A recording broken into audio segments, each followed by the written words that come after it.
रूस और यूक्रेन के बीच जारी संघर्ष सुलझने के बजाय और अधिक जटिल होता जा रहा है। यूक्रेन ने हाल ही में रूस के एक एयरबेस पर बड़ा ड्रोन हमला किया, जिसमें कई रूसी विमान नष्ट हो गए और अरबों की संपत्ति का नुकसान हुआ। इसके बाद अब यूक्रेन ने क्रीमिया ब्रिज को निशाना बनाकर एक और बड़ा हमला किया।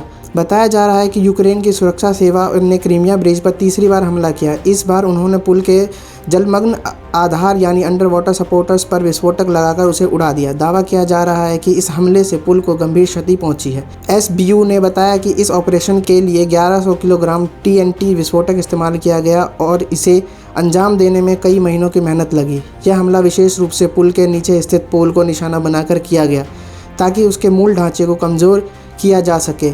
यह एक सोची समझी रणनीति का हिस्सा था। अब बात करें क्रीमिया ब्रिज की, तो इसे कर्ज ब्रिज के नाम से भी जाना जाता है। यह पुल रूस और क्रीमिया को जोड़ता है और सड़क तथा रेल मार्ग दोनों के लिए अहम है। 2014 में रूस द्वारा क्रीमिया पर कब्जा किए जाने के बाद इस पुल का निर्माण किया गया था। इसे रूसी राष्ट्रपति व्लादिमीर पुतिन का एक अहम प्रोजेक्ट माना जाता है। इसी पुल के माध्यम से रूस ने बड़ी मात्रा में हथियार और सेना यूक्रेन भेजी थी। यह हमला क्रीमिया ब्रिज पर हुए पहले 2 हमलों की कड़ी में तीसरा है।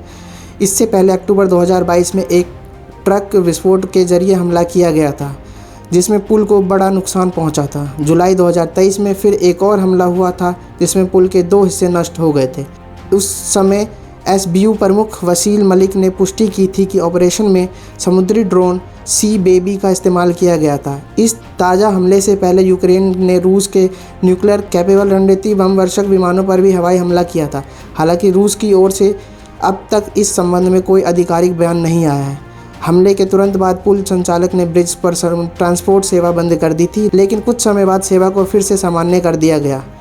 इस पूरे घटनाक्रम से स्पष्ट है कि यूक्रेन की रणनीति अब रूस की अहम सैन्य और लॉजिस्टिक कड़ियों को लगातार निशाना बनाने की है, ताकि उसकी युद्ध क्षमता को कमज़ोर किया जा सके।